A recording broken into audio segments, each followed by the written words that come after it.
paper magic will survive like the heat death of the universe and will... Oh, it's a smuggler's copter. Would you like to crew this? And then it crashes because they don't understand arithmetic. All your cards belong to me. 2 minutes into macing him in the eyeballs, I switched to pepper spray. He's like, it's all right, refreshing. And went back to the mace. Magic is dying. I'm done. Selling everything. I might be a hoarder. And yes, I don't have the crayons or glue to explain this to you right now. What, are you gonna die twice? Oil will be worthless before magic cards will. Well, okay, Dr. Man. That's Mr. Dr. Professor Jason. Hello, everybody, and welcome back to a very special episode of Brainstorm Brewery. I'm Corbin Hostler, joined as always by my co-hosts Jason and DJ. Jason's popping that beer. It's a Friday night. We're recording at a special time to bring this special episode to you. How are y'all doing tonight? I'm good. Ooh, This is look at this that. is different. This is like 2 podcasts in a week for us. This is fun stuff. You Jason, don't have what do you to got say over that, there? man. No, no one's gratified or edified. They are. They should. By they knowing should that we recorded on a Monday and a Friday. Like, should that be. doesn't... They should. They should respect the grind. No, you know what? Respect the hustle. Corbin's saying that because something's going to happen over the weekend and we're not going to address it. He's going to be like, oh, we better let him know we... And if we say, oh, we record on Friday after the fact, it sounds like we're just saying that. So Yeah, we're just making it up. Corbin's getting out in front of the whatever the thing is that we missed. You're listening to this episode like 6 days after we recorded. You're like, why didn't they talk? Well, we didn't know. Wasn't a thing. Yeah. And we've probably forgotten about whatever the thing was by now anyway. Oh, I since bet you're the world's a listening to this. horrifying place 6 days from now. Yeah, that's... I bet ICE is just like rounding people up. So like it's a little frivolous to listen to an MTG Finance podcast right now. Yeah, but we do appreciate you doing that anyway. So welcome into the show, everybody. It's Brainstorm Brewery, and we have a very special guest for this episode tonight. We have with us Nessa Meow Meow from, that's the account on Twitter, TikTok, Instagram. Go find her across the internet. Nessa, welcome to the show. How are you doing tonight? Hi, yeah, thanks for having me. I'm doing great. Just got home from work, ready to relax and chit chat with y'all. Oh, you speak English? Yeah. I just saw I saw Nessa Meow Meow and a picture of a cat, and I was like, great. This could be a great episode. So what do you think about Speaking cat. Yeah, I'm not sure I agree. But like, you can just talk like a person. That's going to make this so much easier. Yeah, no problem. I'm sorry, I was a little standoffish before. I thought DJ booked a bad guest, but I think actually I was wrong. So thanks for joining us. Happy to be here. Go. Well, we're doing gonna a bit. Nessa has got a some insight into different parts of the market, and we always bring you things we don't know about on this podcast, and she's got some insight into different markets that you can sell in, and also you work at an LGS, right? Yeah, I've worked at my local game store for about maybe 5 years now. That's great. So you are very practiced, so everyone knows at you buying and selling and all of the above when it comes to this. The store I work at's pretty large. We're one of the largest, I think, in California, and we sell a lot of singles, and I have a lot of experience with buying and selling. And I don't know, you began streaming Magic during the pandemic or have been streaming. You're sponsored by TCG Player, Twitch partner. How do you look? I know how we've all managed game stores. We know how draining they can be. Props to you for having the energy to go home and stream after that.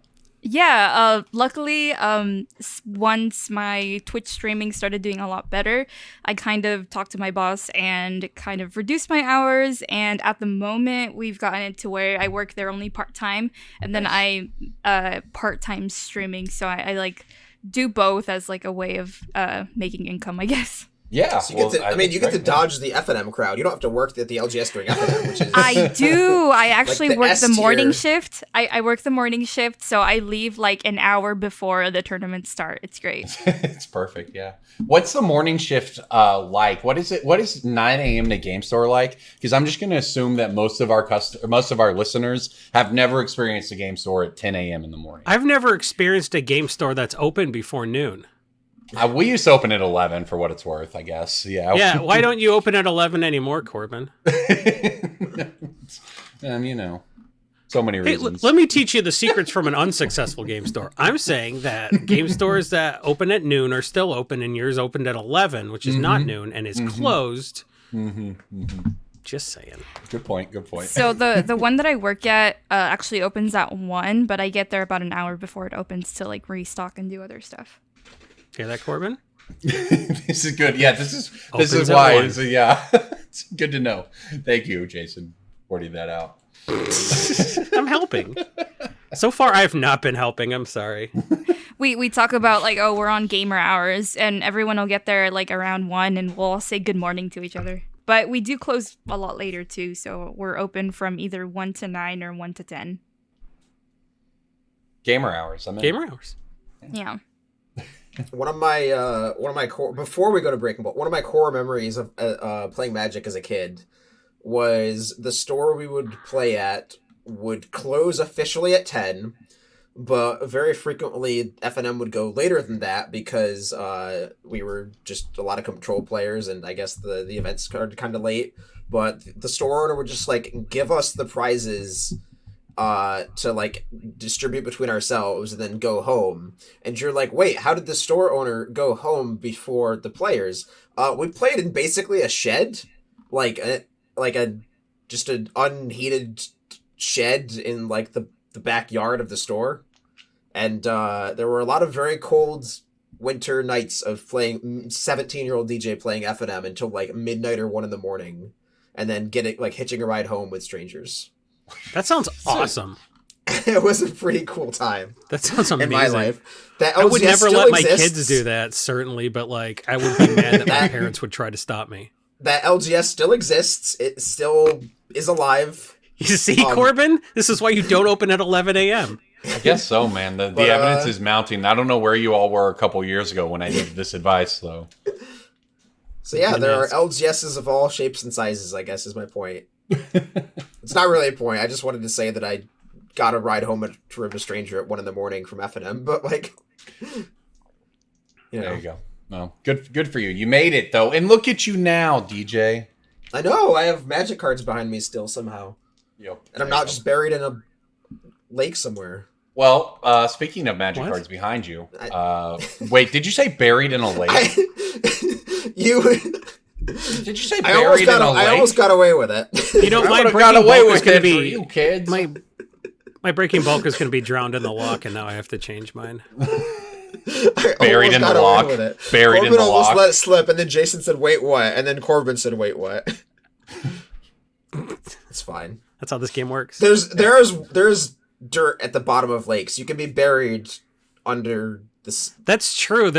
Climate change is so bad that Lake Mead is drying out, and they're finding all the bodies of the people the mafia killed in the 1970s. It's amazing. You could have. I don't know if you're making that story up or not. Google Lake Mead. I bet it's the top story. Lake Mead. Retired Las Vegas police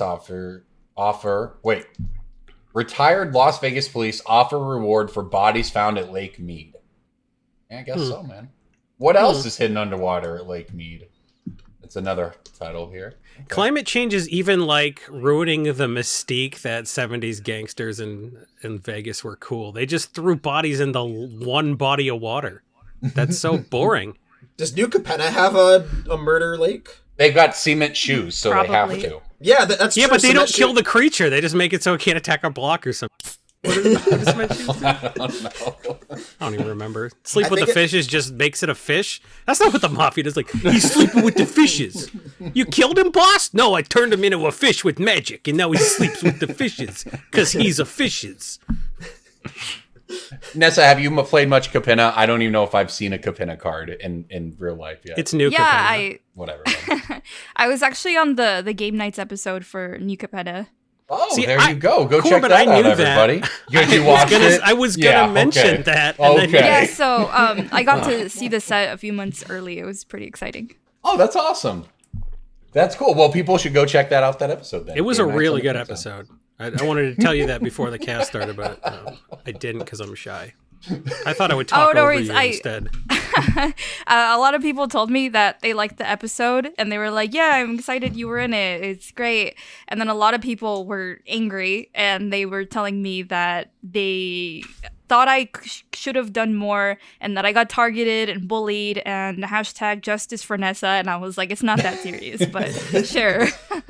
You were wronged on this episode of Game Nights. Okay, A lot of we're people going told me after that. Josh now. Even like people at my workplace, they would come up to me. They're like, "Oh, I saw you on the Command Zone episode, the Game Nights. They did you dirty," or like stuff like that. A lot of people were telling me stuff like that where I didn't see it that way. I thought I don't know, You but have until to people be careful pointing of it out. Josh. At least he is ruthless. I mean, no there's Ruth a whatsoever, that boy. Yeah, I didn't badge think there of- was a problem till like a lot of other people started like telling me there was a problem. there's a badge of honor in being the arch enemy, right? Like there's took 3 to kill me kind of vibe. Like No, it wasn't even that. It was kind of a thing where everyone kind of got out of control with the things they were doing, and then I like did a board wipe where it put everyone at square one again, and I didn't end up ahead, but basically after that everyone was like, "How dare you, now we're gonna go after you," and I was like, I was just like getting us back to square one. I felt behind, and now I'm we're a big fine, fan but of board wipes. Jason is but not, I guess though, but I not. feel you. That's like one of the most interesting debate things in Commander to me. Actually, is like sort of the talk about the idea of board wipes and Cyclonic Rift and things that make the game take longer. Cyclonic Some Rift people don't doesn't like. make the game take longer. Cyclonic Rift makes the game end. Sometimes. Well, if you do it wrong, but any spell is weird if you do it wrong. Well, the problem with look, we don't need to get too much in this, but the problem with Cyclonic Rift is that if it's in your hand and you have 7 mana open, you're not going to lose the game. And eventually you're just going to cast that rather than choose to lose the game. So it's great when it wins you the game, but a lot of times it just ends up being the thing that keeps you from losing the game and makes you play for longer. But That is how Teferi would actually protect himself. Can I just point that out? Teferi's protection was originally a card called like turn into a bat or something like that. Like how vampires like turn into a bat to escape being killed. Gavin was on the podcast telling us about this. I was like, flavor-wise, it makes so much more sense than Teferi's like, ooh, it phase out. But like, the way Teferi would protect himself is like, we're going to attack you for lethal. And he's like, with what? I haven't made your whole cast plane Teferi's disappear. protection, and I haven't cast Teferi's protection in a hot minute. I don't even know where that card is at on the Commander Salt scale these days. You know why that's gamer hours? Here's my theory. Half the population is alert in the morning and half the population is alert at night. And you tell half the population, hey, we're doing 2 days for the swim team. So get out of bed at 5:30 and be in the pool by 6. And these people are like, I'm going to learn to play Magic the Gathering. And you know what? I respect that. That was a really I've done personal both. I story. definitely prefer Yeah. stand-up comedian hours, which is when you sleep from 4 a.m. to noon. And that's the hours for me. And then people were like, let's have an 8 a.m. meeting. And I was like, let's have a 1 a.m. meeting. How about that? Let's do a 1 a.m. meeting. Would you like that? You Can know I what? be I like, do ooh, appreciate- someone needs I their appreciate that. Starbucks if they fall asleep at 1 a.m. No, but you just tell half the population they're lazy for not wanting to get out of bed at 6 a.m. and go jog while the sun comes up. You. They're not do gamer not- hours. They are they are the cool half of the planet hours, and I will. I stay do not with that. miss the 1 a.m. Brainstorm Brewery recording sessions. I will Yeah, say we that. have the complete opposite mix here because Jason and I are like, bring on the 1 a.m. work meetings, please. We get a lot of good done in the middle of the night. And I get called DJ's a in boomer bed. for like waking up at 7 a.m. to go rock climbing and then like You are. working. You are a boomer. I'll go rock climbing as soon as I finish tilling this field, because that's the only reason someone needs to be out of bed at 8 o'clock. You know what other things are related to the number 8? $8 cards in Breaking Bulk. Breaking bulk time. Breaking bulk time. Break. Oh, yeah, Breaking Bulk. There's so much good stuff. It's a pick. Breaking bulk. The end. That was so painful. That was a That's a hard stretch. transition away That was from me, so like painful. cutting so our painful. guest off when she was I'm trying to say pained something. for you, DJ. I'm pained for you on that one. I am not embarrassed. I'm All not right. embarrassed about that. I'm going to start things off because I have a perfect Breaking Bulk. Just the top, an S tier Breaking Bulk pick this week. It is a multicolored uncommon from Oath of the Gatewatch. Now, so if you're not super, for anyone listening who's not super familiar with the game, you're listening at home, we try to make each other guess cards that we regularly receive in bulk that are not bulk. And the most important rule of the game is that I pretty much crush Jason and DJ every single week at it. Oh. So that's the most important thing to know. This is a creature, I assume. I don't know. Its power is probably 2. What is its toughness? More than 2. Okay. See, the reason I say this is because there are 2 ones that it could be, and I don't know if Corbin would pick something as obvious as Reflecting Mage, so I'm going to say Cliffhaven Vampire. It is Cliffhaven Vampire. That was some solid deductive logic. I was like, it can't be Reflector Mage, that's too obvious, and I'm like, no, this is Corbin. Guess which card is currently worth more on TCG Player? That's what I was going to point out, as a matter of fact. Yes, it is. In fact, Cliffhaven Vampire is worth more than Reflector Mage. And if you are somebody, obviously not by much, blah, blah, blah, but if you're somebody who's Reflector Mage, that card's played in Modern or Pioneer or whatever, Yep. you'd have no idea. Cliffhaven Vampire is 50 cents and a solid pick.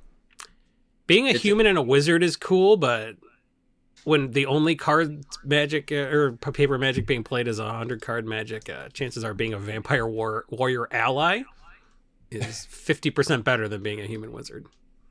All right, that is mine. I guess Jason got it this week. Nessa, what do you got? So I was very, I guess not original because I picked a card from a newer set from, Those are the best picks.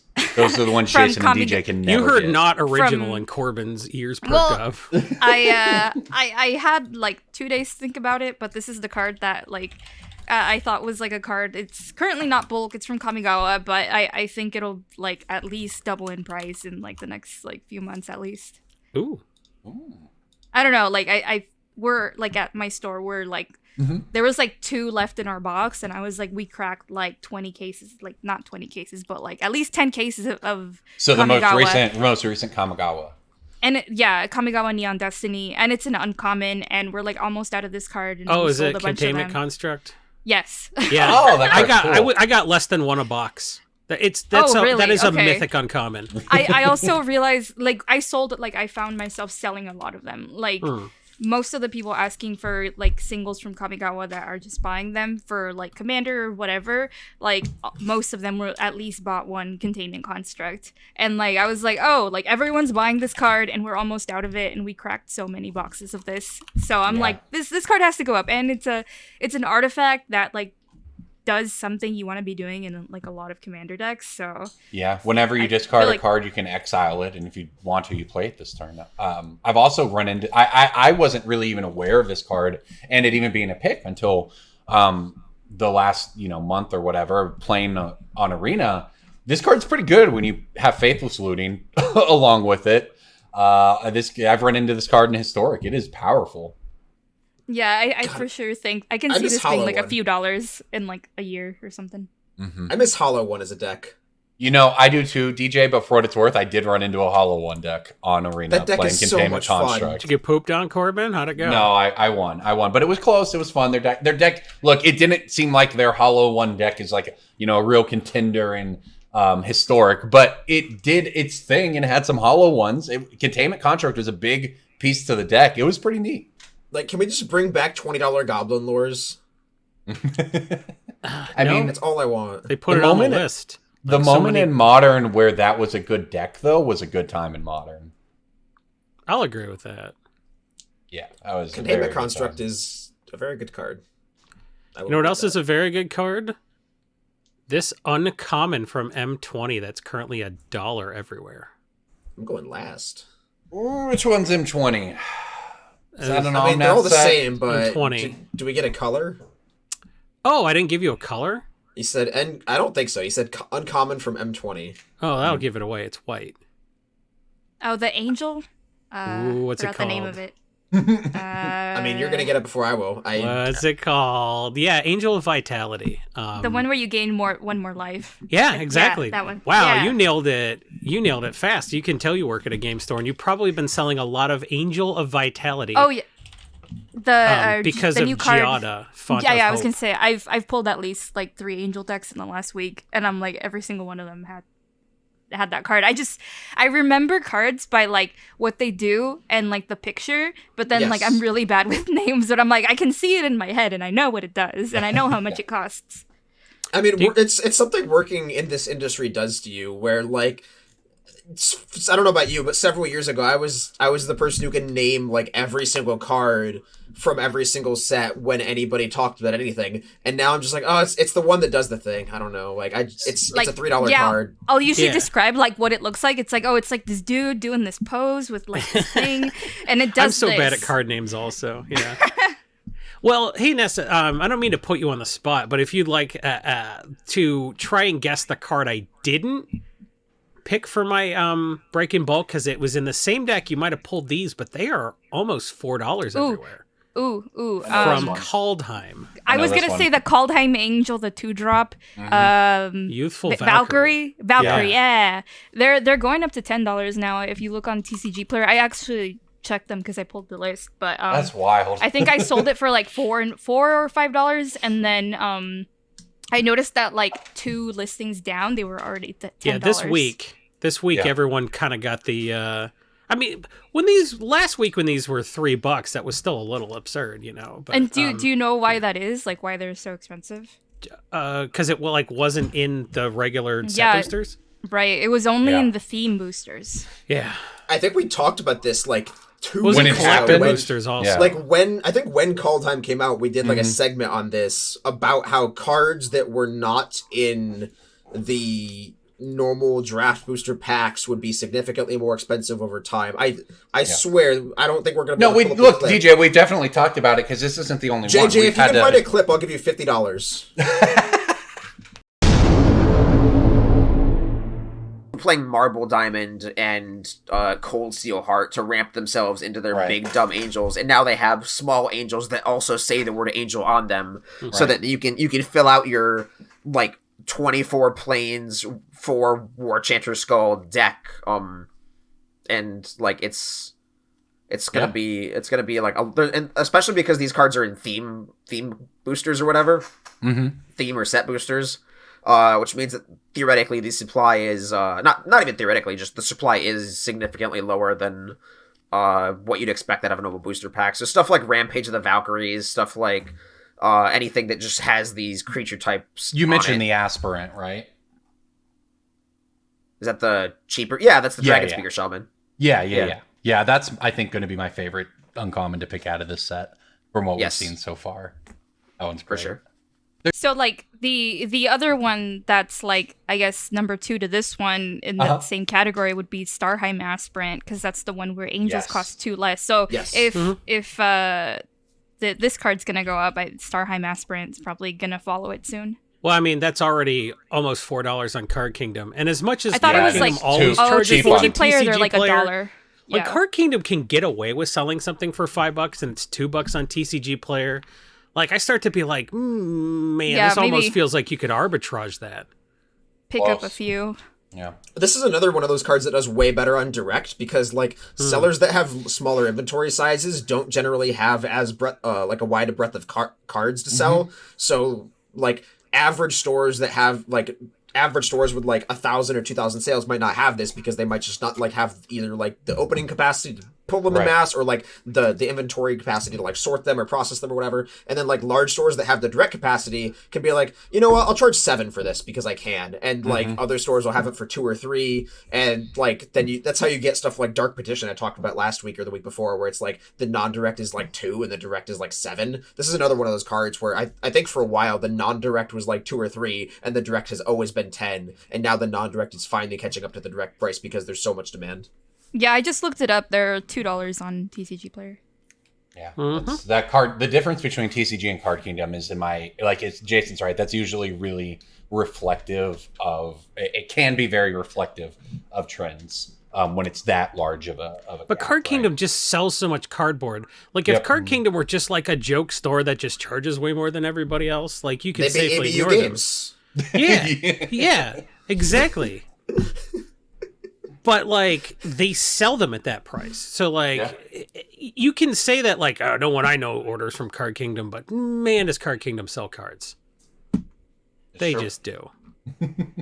Well, and the thing is, we definitely talked when Wizards was doing these sort of different ways of getting cards, and we talked about cards that, buy a box promos is kind of when it first came up, right?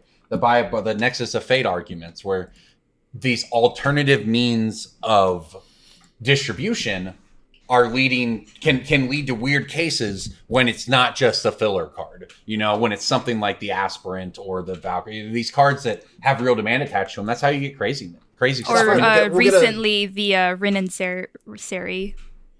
Yes. That was buy a box. Dog and cat card. I think they're like $30 right now.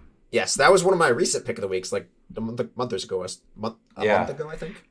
Like, Yeah, I I remember you usually talking talk about to that. people about, like, the Rin and Seri decks where people are like, oh, it's cute, whatever. And I tell people, like, do you know how many Rin and Seri decks I've pulled in the last, like, few months? It's a lot more than you'd think. Like, everyone agrees it's not a good deck, but also it's a really fun deck that is very, very, very popular. That's going to drive up the price. Just because the card isn't good, that doesn't mean it's not going to be expensive. Exactly. Yeah, and that's It also- It also has the ability where, like, the unique sort of trait where people can personalize their tokens a lot more with that deck. Like, there's so many players who will be like, oh yeah, I printed out custom cat and dog tokens of my I got pictures of my cat and dog. Yeah, that's great. Well, specifically listen. because Yeah, exactly. Rin and Seri had more decks registered in the last month on EDH Rec than Anihilo the Painter, Zayatora, Light Paws, Atla Palani, like some new stuff and just some really ridiculous stuff that always gets built. Right? Yeah, I'm a huge fan of the deck, and like obviously my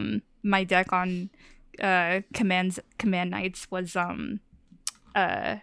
Ginny Faye, which is the dog and cat girl, and so I got to see her early, and I made the deck early, and then I was like thinking about it, and obviously I like cats a lot, but I was really passionate about the deck, and then I know that that deck has a lot of fans, and I was just thinking to myself, obviously I was under NDA, but I was like, I can't wait to tell all the like derpy cat dog deck fans about this card, and it was like so great, but Yeah, it's so awesome. hard to keep the It's secret. it's not creature token, it's any token. Any token, yeah. So I can play good cards like Dockside and make them make cats instead of treasures, because Yeah, and then you that's just more fun. Perforos them out of the game. Yeah, but like Those are things. I wouldn't do that. I would just make a lot of cats. Just all the cats. Like, You wouldn't I don't, you like- wouldn't invent a cat cannon. Is that too unethical for you? No, just To invent a cat if I'm- launcher? If I'm playing like modern or standard or constructed or some whatever like regular constructed format, like I'm just gonna build the best deck. But if I'm playing commander, I'm gonna build like the silliest deck. Like I'm not trying to win, I'm trying to do dumb stuff if I'm playing commander. So I usually won't You're put playing like, it gets dumber than inventing Jason, a cat gun?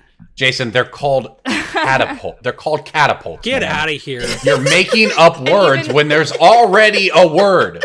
yeah, like I was talking to Jimmy Wong about my deck, and I was like, oh, I'm gonna do this and this and this, and he's like, well, remember to put a win condition. You know how you build your decks, and I was like, yeah, I'm really bad about putting win conditions in my deck. So because of Jimmy, I actually put in the Perforos and then impact tremors and stuff like that. He's like non-combat win conditions, and I was like, dang it, I guess. So then I put some in, but I usually just like if my win con isn't making a bunch of creatures and attacking with them, like I kind of like lose interest. So now when you're at home and you're just like brewing up a new commander deck, do you always picture Jimmy over your shoulders? Yeah, like Did you remember to put in a like- wing it's condition? like a Professor Did you Oak put reminder where it's like you can't ride your bike indoors, you can't build your deck Yeah. without a win condition. because I Like was the like little making the paper deck. clip pops up. It's like, it looks like you're trying to register a deck with no win condition. Would you like some help? Because a few months before I did the episode, I got to hang out with Jimmy with another like project. It was like a streamer thing, and I got to spend some time with him and play some games. And then so he got to see my decks of like, okay, all my like commander decks are just creatures, and then they attack you, and the creatures do cool things. I mean, I won't win, but like I like playing creatures, and they do cool things, and then they attack. And he was like, you got to put in non-combat win conditions, and I'm like, dang it, okay, I guess. Well, it's interesting too. We were talking about going back to talking about the Angels. We're doing Breaking Bulk, and we talked before the cast about how no card is safe from reprint these days. They're putting Battle Bond cards in precons. or Yeah, whatever. Zender Split's Judgment was in a precon, which just, I don't know, they're just chipping away at all of our conventional wisdom. Remember, like, a Planeswalker can never be worth less than $5. Yeah, and at the same time, the Youthful Valkyrie, the uncommon, is $5 or whatever. And Expressive Iteration, a standard legal uncommon, $7, you guys. I don't even know the last time there's a $7 uncommon and in it like standard. it like debuted at I think like Fatal Push was like $6 $7, too. wasn't it? It went up to like 8 or 9. I think Fatal Push was very up there. when it- That's probably the best for a while. That's a great comparison, I think. Yeah, it was. I'm looking at it now. It was around. It only went down with like the Double Masters reprint. Yeah. Mm-hmm. So yeah, I mean, look, Expressive Iteration, I'm sure will be print. Expressive Iteration. While we're on the subject, I have a small soapbox rant here for this. We spent so many years complaining about how they pushed power creep on creatures and not on anything else. And then Expressive Iteration is in every format everywhere. So, not that they're doing power creep is anything, insightful, but it just struck me that this is a really, really, really pushed spell. If anybody were playing not normal. FNM right now, Faithful Mending would be $5. Faithful Mending's a cool card too, man. Yeah. Like, that's just one of those cards that, like, I was going to buy deep on them, and I was like, this isn't a Legacy or Modern card. Like, if no one's playing Standard, no one's playing Faithful Mending, which is too bad, because it's just one of those cards that's just so busted in Standard, then goes away entirely. I love cards like that. It is kind of like a, I'd say Pioneer, and I sometimes get my Pioneer and my Historic decks mixed up, or my Explorer decks these days, or whatever you want to call it, but I believe that card sees plays in Greasefang. All right, my Breaking Bulk is, you don't get a whole lot of information from this, but it does give you more than you think. It is a basic land from Jumpstart. The dog one? It is not the dog one. Dracula. What? The goblin one. Ooh, the dinosaur ones. Wandering Jace? Nope. It's not the Phyrexian Swamp either. Ooh, is it the one with all the words all the way across? I have no idea what this is, DJ. I don't care. So the basics, for those who don't know, the basic lands in Jumpstart, some of them are just regular old basics with, I think, like core set 19 date or whatever. But they printed a set of unique basics that are thematic to whatever the pack was. So there's a Phyrexian Swamp for the Phyrexian pack. There are dinosaur forests. There is a Doggo Plains that is adorable and is $2, but that is not what mine is. Mine is, I will narrow it down to an island. It is a specific island that is worth over $1 in Jumpstart. 242. The one with the books. 207. Nope. 195. It is the Millstone one, the Mind Grind-esque one. So this comes in the mill packs from Jumpstart. And it like the picture's like a dude, it's very like pseudo-realist or whatever, I don't know, art, but like it's a dude and he's like his brain is melting away. This comes in the mill packs from Jumpstart. It is over $1 for this specific non-foil basic land. Okay, well, sure, that counts.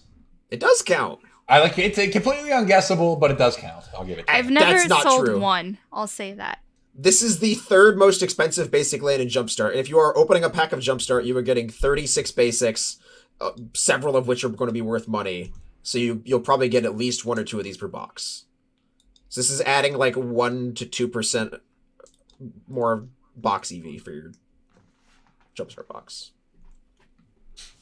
All right, there you go. If you got Jumpstart boxes around anyway, have fun with that. But look, on the point, though, DJ's talking about, you should always check basics if you're buying or flipping a collection, or even your own basics, because not only are there a number of basic lands that are worth more money than you think, like DJ's bringing up this one, and then we've talked about past ones from the Morningtide, things like that, just random basic lands that are worth money.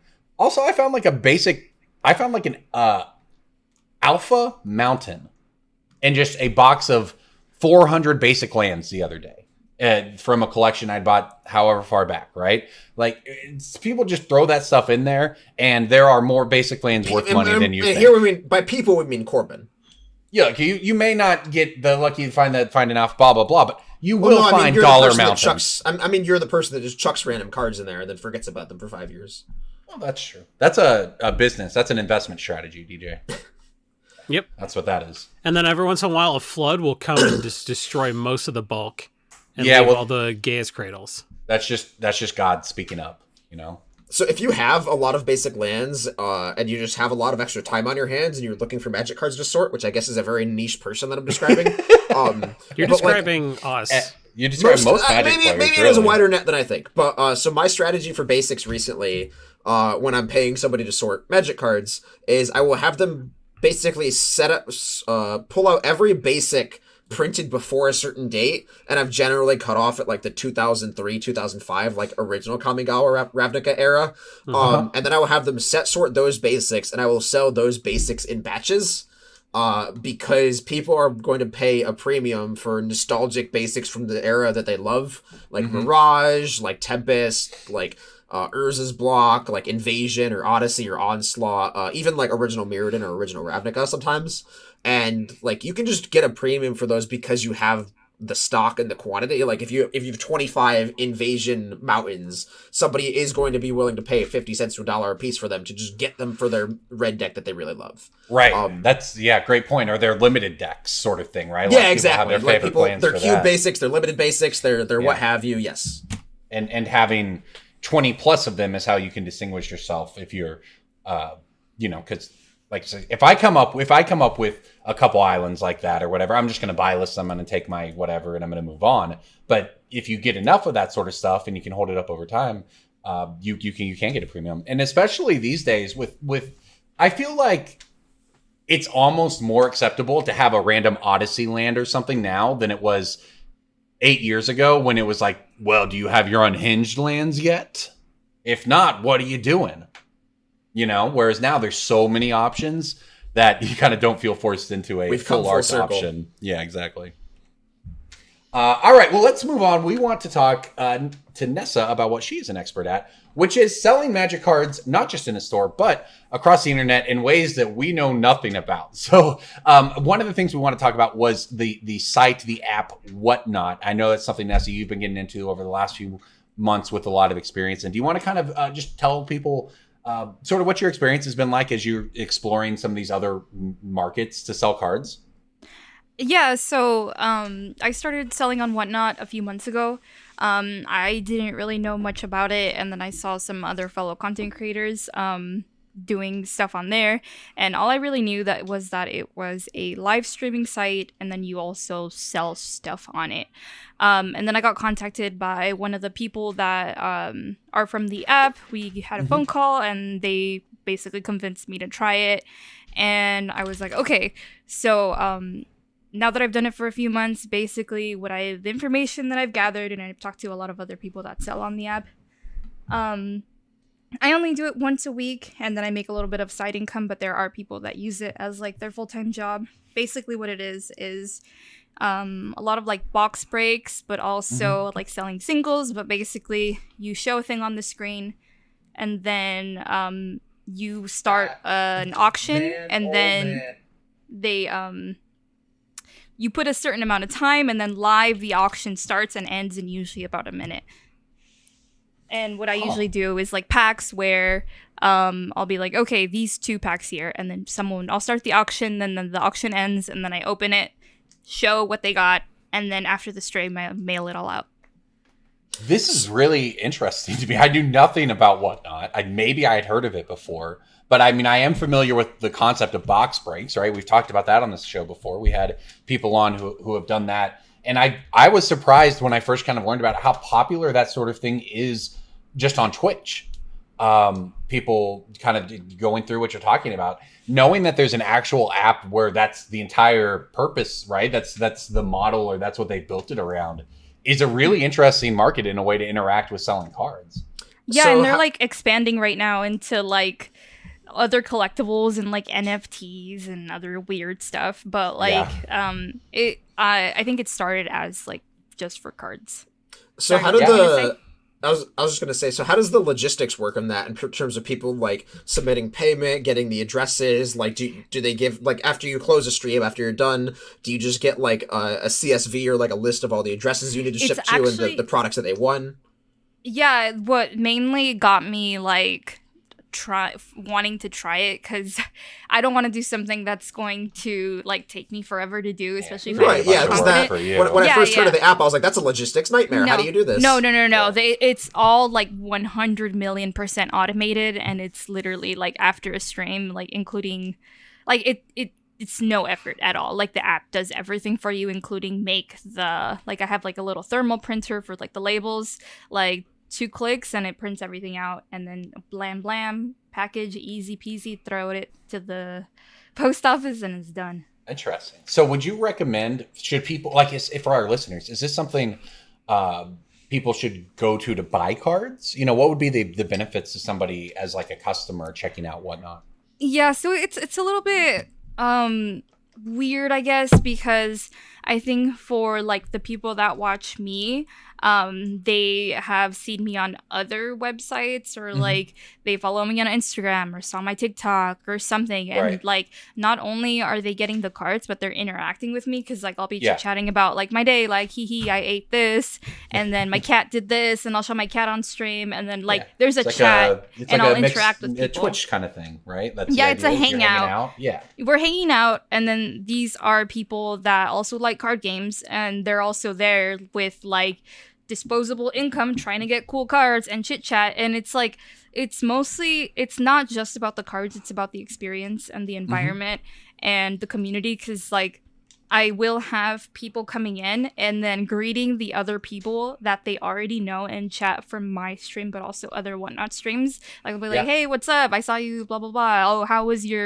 or congrats on pulling that thing the other night, or like stuff like that. But it's kind of more of like, interesting. Good just for Whatnot, really. This is cool. It's not just a way to like buy cards and get cool cards, but it's also like a way to spend like an hour or two when you're just like, you know, have some time to kill, or want to like talk to not only the streamer but other people in chat. So it's a lot about the environment and the experience rather than just buying cards. Like if you just want to buy a card, you just go to like TCG Player or whatever.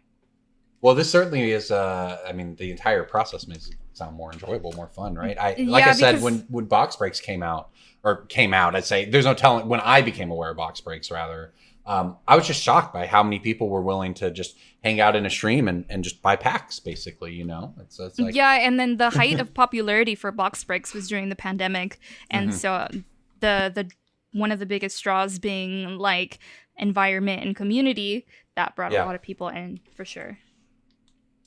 I think it's a very natural transition from like, everybody at our sort of community and sort of in our sphere has had this conversation with somebody who's usually older, and they're like, "Well, why do you enjoy watching somebody play video games? Exactly. Can't you just play the video game yourself?" And it's like the same question. It's like, why do you enjoy watching somebody open booster packs? It's like, well, number one, I don't have to spend the $60 on Elden Ring to watch somebody enjoy Elden Ring, and number two, I don't have to spend $100 on a booster box to watch somebody enjoy opening a booster box. So it's very easily transitionable. Like, oh yeah, of course this makes sense when you actually sort of think about it.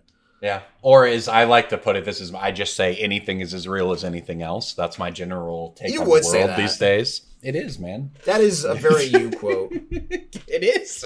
You look it's like, look, if you want to depress yourself, if you're someone listening to this podcast at home, working, look, and this is in no way a knock on any of these things, but if you do sort of the normal progression in life that your parents told you to, go Google your kid's favorite YouTuber's net worth. You know, you'll be depressed after that.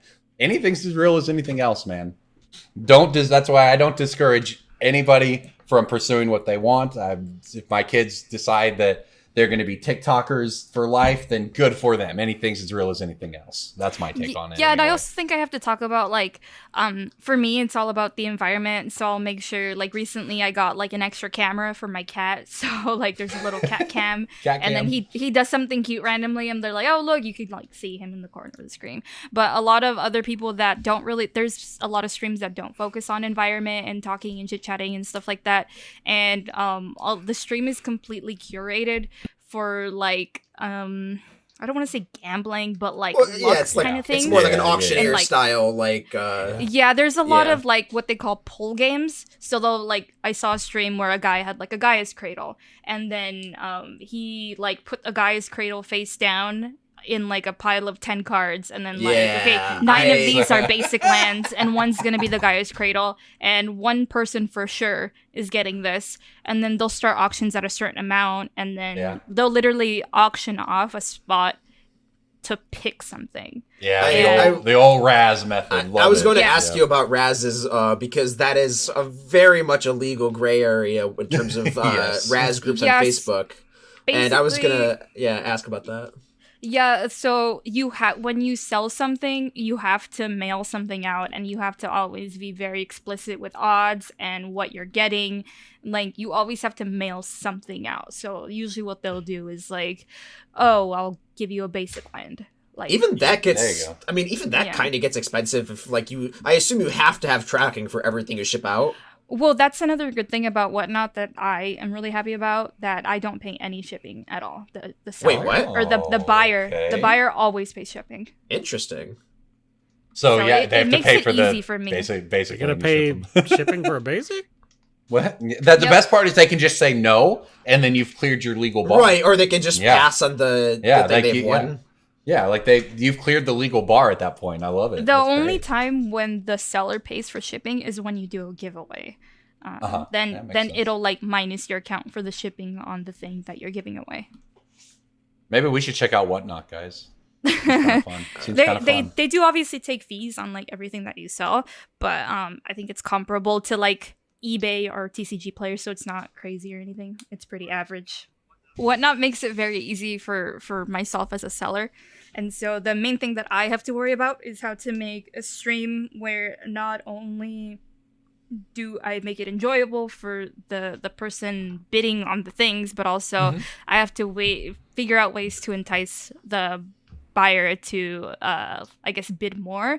So I usually like it's kind of thinking outside the box on I don't do razzes because I know that's a way for people to like get people to bid more money, but I'll do I make my own art and I put that on stickers, and so I'll do like bumper stickers and like other like really cool like weatherproof stickers, and I'll be like, okay, if for whatever reason your bid goes past this amount, I'll throw it into your order of whatever you get. And a lot of people, they'll just be like, oh, that's cool, so they'll just immediately like go over that amount that I set, and that really helps me like I guess to make money off of it, where I don't want to do like a whole Etsy, but I'll do like merch on the side that it's like an add-on and throw-ins, and then I'll have one big like prize at the end where whoever bid the highest amount on a pack for whatever reason will get that add-on. And then there'll be like I guess like meme numbers where like I've had someone like, oh, if like you're feeling crazy and bid over $69 for this Right. random little thing, like you just throw money for absolutely no reason, I'll give you this bonus prize or something.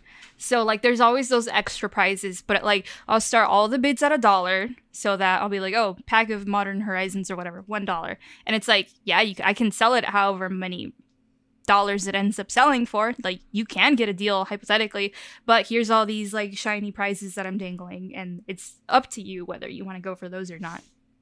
Yeah, this is all really neat to hear about, because it kind of shows the ingenuity, like all of this that you're talking about, and all the different levels of this are sort of like the evolution of content creation, both during the pandemic and in general, and finding a way to merge it with trading cards in a way that, I don't know, 15 years ago, people thinking of like reading their Scry magazine or whatever would probably never really think about, right?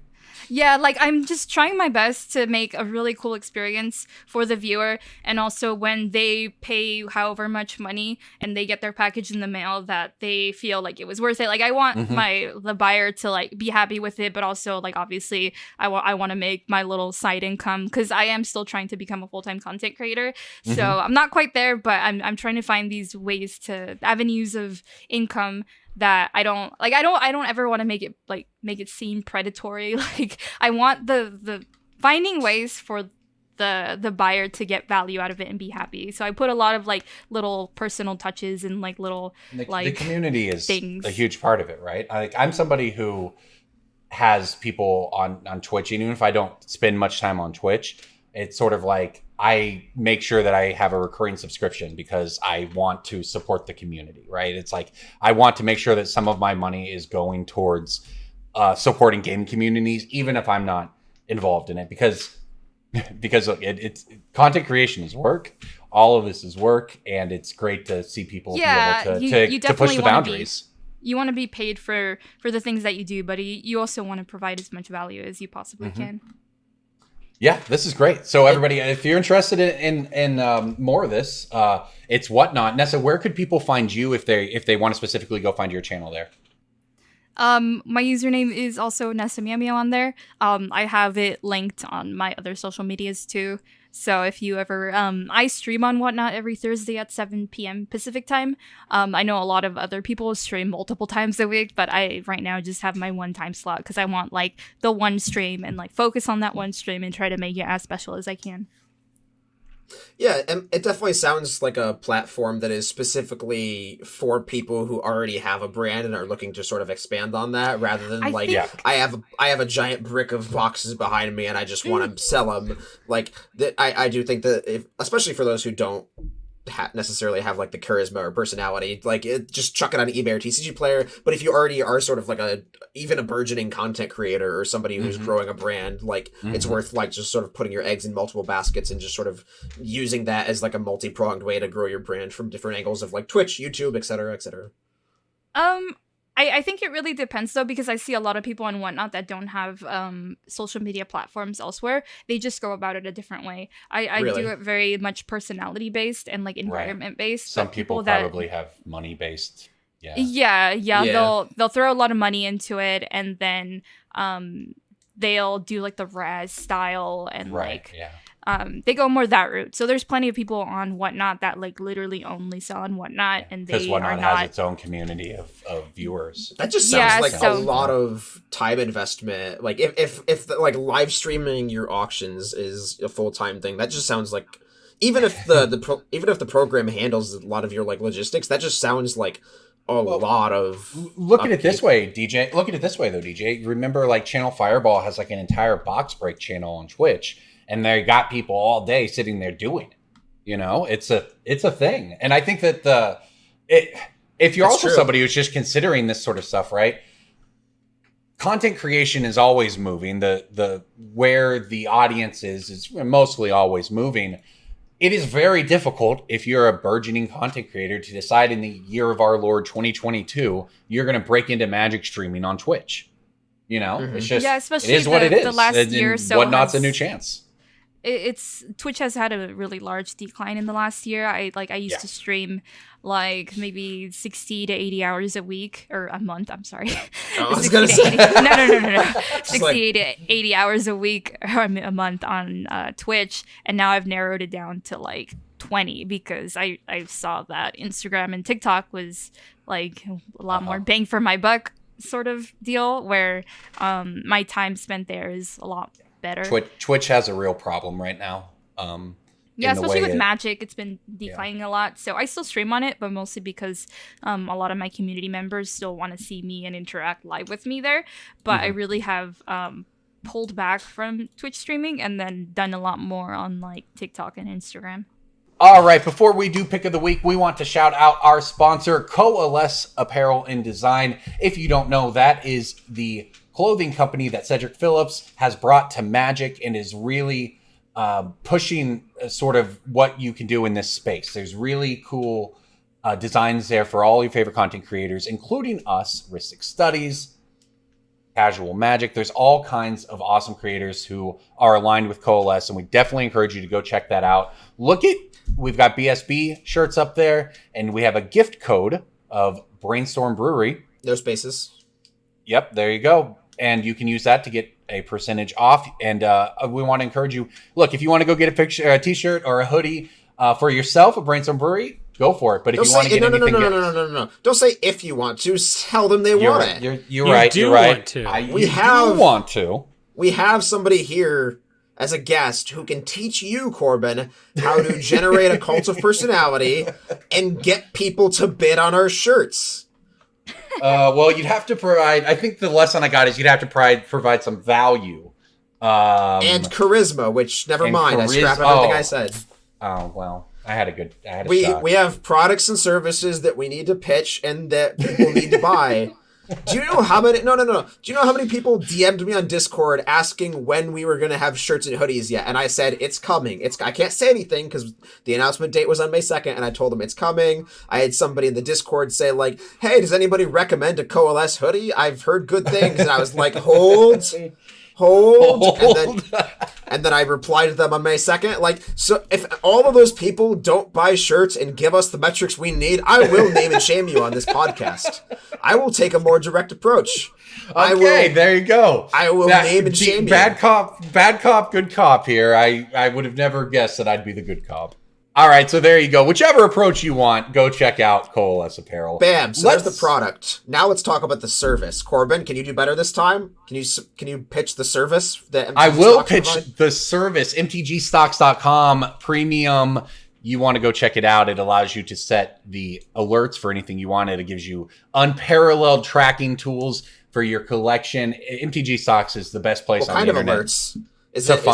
Is it gonna alert me when the card is good? Why are you turning an ad pitch into a pop quiz like you have the ad copy and you're quizzing him to see if he's ready for prime time? He's not. Look at him. He does text coverage for a reason. Go to mtgstocks.com, everybody. Look, my ad pitches are perfect. Perfect. And that's a the Facebook alerts radio, for man. anybody Come who on. are wondering.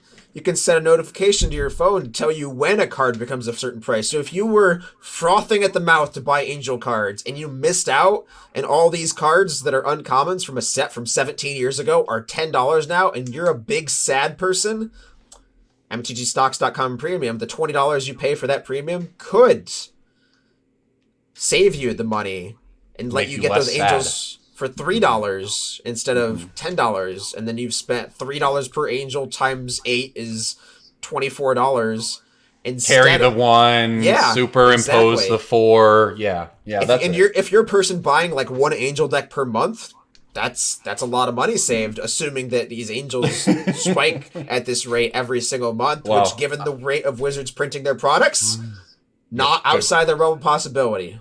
Indeed. All right, so check out Coalesce and mtgstocks.com. Let's do Pick of the Week. Pick of the week, pick of the week, pick of the week. Time for the pick of the week. Pick of the week. Pick of the week. Pick of the week. I went last for Breaking Bulk, and my pick of the week is kind of related to my Breaking Bulk, so I'm going to go first this time. Okay. This is a card. Is it a basic land? It is not, but it is a blue card from Jumpstart that you can cast with your mind-grindy islands. Bruvok the Grandiloquent, I think I pronounced that correctly, was once upon a time... You made that up. That is a real card name, I swear. No, he's from Jumpstart. Yep, it is the Mono Blue Mill Commander, who once crested $70 back when Jumpstart was just very hard to find towards the beginning of the pandemic. It was just a set that it was hard to find. Like some cards were just very. I remember Tiny Bones being $50. Allosaurus Rider. Yeah, Allosaurus right? Shepherd. Not Shepherd, Rider. yeah, Allosaurus yeah, Rider yeah. is the bulk rare from Cold Snap. Do not buy that one. Was for that a $70. bulk rare, or did that get really expensive because of a combo? It jumped up and down with like Neoform and stuff. Yeah, it got expensive for a hot minute. But Bruvok the Grandiloquent is down to like $20, and it's starting to climb. It bottomed out at like 17, 18, and it's up to 23, 24, and Jumpstart 2 is approaching. I don't know how many reprints will be in it. I don't know if Bruvok is going to get hit by a list printing, but I also know that Persistent Petitioners just got shown in one of the more recent Secret Lairs. It's got like an alternate...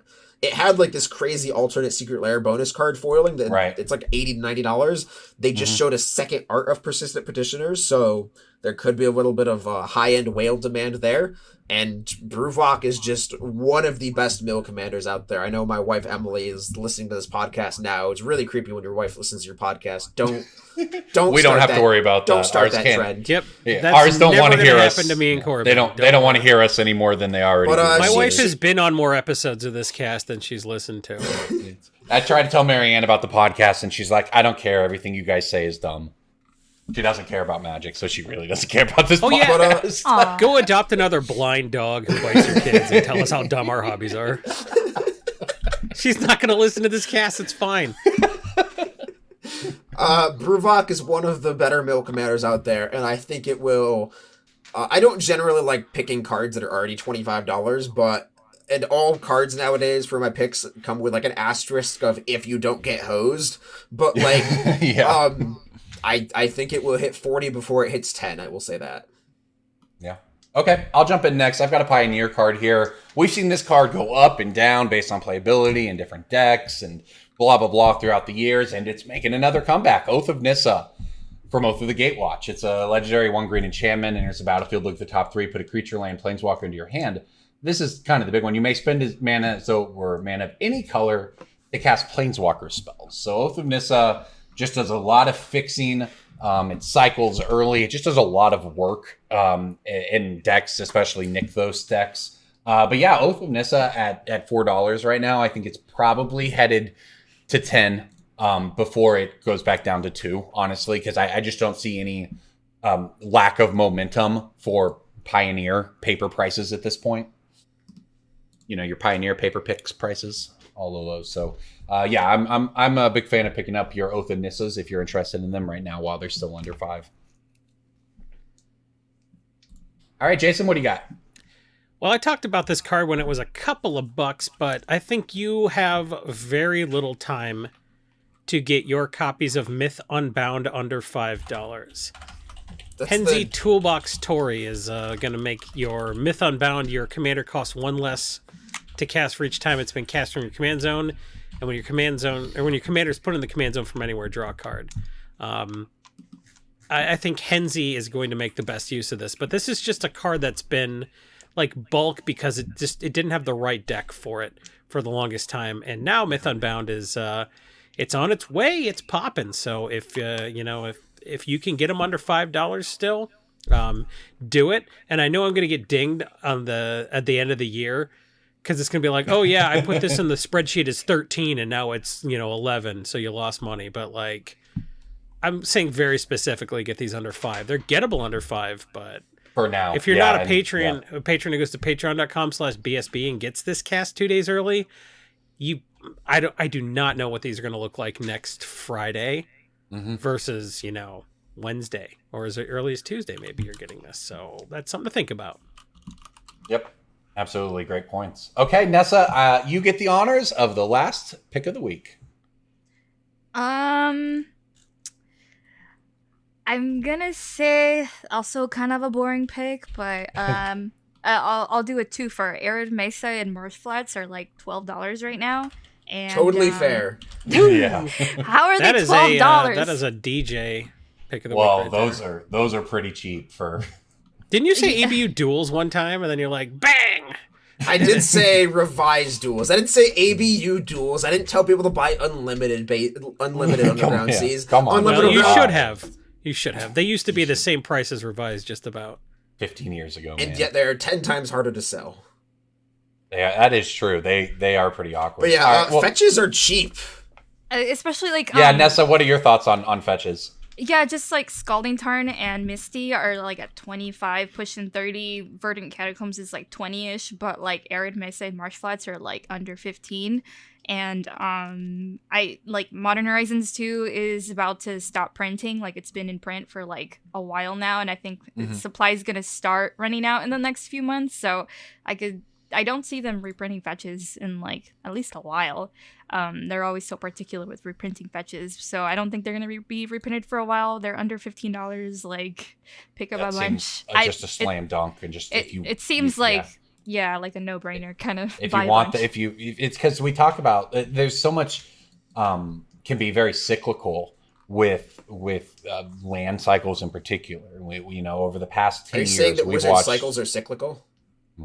Well, the prices on them is sick. Before now this you got me all messed up. Before this reprint, Arid Mesa and Marsh Flats were like $80-ish. Like they're gonna. Well, that's what they keep flip flopping, right? Because they reprint one half of them, and then the other half goes to 50, and then it flip flops back, and then next thing you know, Shocklands are $20 again, right? Like they print them once every few years, and then the prices go up and down. So if nothing else, I think you're spot on in that fetch land. These fetch lands are not going to be any cheaper. I will say, Nessa, you said this was a boring pick, and I do disagree. The main reason for that is it's so stereotypical, but I mean, no. I don't think it's stereotypical. I think it's a very exciting and entertaining pick for me because one of my all-time hobbies in this in this industry is screaming into this specific microphone every time fetches get reprinted and saying, "Buy your fetches, just do it. Buy them now. Don't sell them. You'll never touch them again." And then 6 months from now, there's 18 Reddit posts saying, "When did fetches get expensive?" So, and then like just me looking out over the cliff scenic and just like a single tear goes down my eye. Yeah. So like clockwork. that's entertainment for me. That's part of my hobby is just watching that, like watching those people just jump off the cliff of when the price graph, like it's a graph and it goes down, it's the same as a cliff. That's yeah, the like cliff I was anytime fetches are under $20, it's like, what? Like these are gonna go up soon. Buy them right now. Yeah, as soon as we have the first big modern Pro Tour GP or level, whatever, right? Then it happens. And, they start moving. The small addendum I will add to this pick is I do not like the etched foil fetches, the etched retro. Mm-hmm. Oh, those are I cannot just sell get the those. regular. Just They're get the so, regular like, versions. I can't yeah. sell Foggy them. They're looking. trash. Yeah. They may be cheaper, and like I can see the argument if you're one of those players that says I just want the cheapest physical copy of the card to put in my deck. But then again, foil, curling, etc. Modern Horizons 2. And also they just look bad, and they are very hard to move if you do decide to move them. So I would just stick with the regular, good old bread and butter, normal, non-extended art, etc. Modern Horizons 2 has 92 variants. Just pick the normal one. Yes, agreed. All right. Well, I think that does it for us this week. Nessa, we want to thank you again for coming on. I actually learned way more in this episode than I learn in most episodes. So this was fun. This is actually why we, over the pandemic, really, as a cast, we've made an effort to bring guests on who know something about Magic that we don't. So this was great. I loved it. Yeah, thank you for having me. I usually am kind of wary to go on different podcasts, but what you guys talk about, I actually felt like I was qualified in talking about, so I was very excited to come on your guys' podcast. Yeah, this was great. We loved it. You're welcome back anytime. Remind people where they can find you across the internet. Yeah, I'm Nessa Meow Meow on every platform that I do. I'm on Twitch, Instagram, TikTok, YouTube, and probably anywhere you can think of, but same username everywhere. Yep. All right. Well, there you go, everybody. Go find Nessa across the internet. And Corbin just said that Nessa's welcome back anytime, which is something he's never said to another guest. So if you've been on this podcast before and Corbin didn't say you're welcome back anytime and you're wondering, am I welcome back? No. It was intentional. Yep, thank you for that. Especially you, Gavin. Throw me under the bus. Please come back. So much. I could literally talk about cards and card pricing and specking on cards all day because I think about that a lot. Yeah. Well, yeah. You know more prices than I do, so maybe I'm not qualified to cast with you. Do you ever think about that? People tell me what's a weird fact about you. I'm like, oh, I'm like a walking card price encyclopedia, and then they'll start naming off random cards, and I'm like, oh, it's this much. Weird party trick. That's a great. It is a good party trick, yeah. Because at least it's edifying. Especially, it's an even better party trick if people are planning on buying cards, then you just make up numbers. Or they'll just hand me a giant box of cards and they'll be like, which ones are expensive? And I'm like, gosh dang it. And then I'll just be like, these ones. Here you go. Treasure hunting's my favorite part though. I can do it so fast now. People just hand me giant boxes of cards and I'll just pick out everything that's worth something in a minute. And they're like, wow, this is great. I think DJ, that's one of my favorite parts of it, right? Picking is always more fun for me than selling. I don't think it's fun, but I'm pretty good at it. So. All right. Well, everybody, I think that does it for us here this week on Brainstorm Brewery. Thank you so much for listening. Reminder, you can go to patreon.com/BSB to support this podcast and our team that brings this to you every week. Buy a shirt. Or a hoodie. I will know. Buy a shirt and a hoodie. What are you going to wear under your hoodie? If you just buy a hoodie, you're going to be itchy. That's true. Point. That's a very good point. Sweaty. Good point. Yeah. All right, everybody. Well, thanks for listening. We'll see you next week. This is Brainstorm Brewery.